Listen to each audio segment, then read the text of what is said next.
encore plus efficace que la stratégie de Bernard Tapie. Racheter des entreprises saines sans apport. J'arrête pas de le dire. Très important. Je vais ici éclaircir la nuance qu'il y a entre la stratégie de Bernard Tapie avec celle que je préconise. Ce qu'il faut savoir aujourd'hui, c'est que la reprise d'entreprise, enfin la stratégie, je veux dire, de Bernard Tapie, consistait à racheter des entreprises, soit à la barre, soit des entreprises en redressement judiciaire, ce qui n'a strictement rien à voir avec ce que je préconise dans mes vidéos.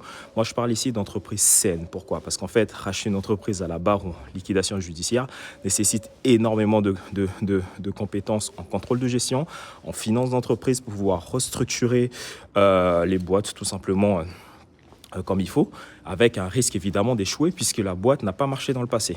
Et d'ailleurs, ça ne coûte pas 1 euro, ça ne coûte toujours pas 1 euro comme on prétend le dire à chaque fois. 1 euro symbolique, petite parenthèse, ne veut pas dire 1 euro. Parenthèse fermée. Moi, ce que je préconise dans mes vidéos, c'est tout simplement racheter une boîte qui existe depuis plus de 10 ans, du coup, ça prouvait qu'elle a marché et qui marche super bien, et la reprendre de manière étalée. Comment on arrive à faire cela encore une fois, pour la 10e fois. D'ailleurs, vous pouvez aller regarder mes vidéos où je rentre plus en détail. 90% des personnes capables de racheter des entreprises sont en région parisienne. 90% des boîtes à reprendre sont en province. Et avec le Covid, la plupart des personnes qui avaient les moyens, parce que la stratégie de base que je ne recommande d'ailleurs pas et que font la plupart des gens, c'est une stratégie équivalente à celle de l'immobilier. C'est ce qu'on appelle le montage en LBO. Ils vont racheter, ils vont mettre 20-30% d'apport auprès de la banque va financer le reste et la société qui va racheter va rembourser les mensualités de la banque. C'est ce qu'on appelle un montage en LBO.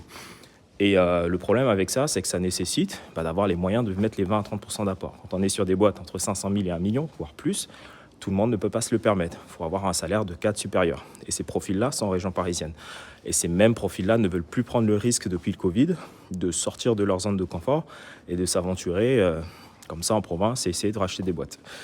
Sauf que 90% de ces boîtes-là sont en province. Et donc, il y a une pénurie énorme de repreneurs. Et aujourd'hui, il y a des entreprises qui ferment parce que les personnes doivent aller en retraite, papy boom, etc. Et les enfants de ces personnes-là ne veulent pas forcément reprendre ces boîtes-là parce qu'elles ne sont pas assez sexy. Ce que les jeunes aujourd'hui veulent, c'est des startups. Et donc, nous, on ira justement sur ces business, entre guillemets, pas sexy, mais qui génèrent énormément de cash parce qu'on s'en fout de l'aspect sexy. Et ce qu'on va faire, on va tout simplement proposer une solution de paiement qui va convenir aux deux parties. Je parle souvent du montage en crédit vendeur qui consiste juste à étaler le paiement dans la durée avec justement la rentabilité entre guillemets de la boîte si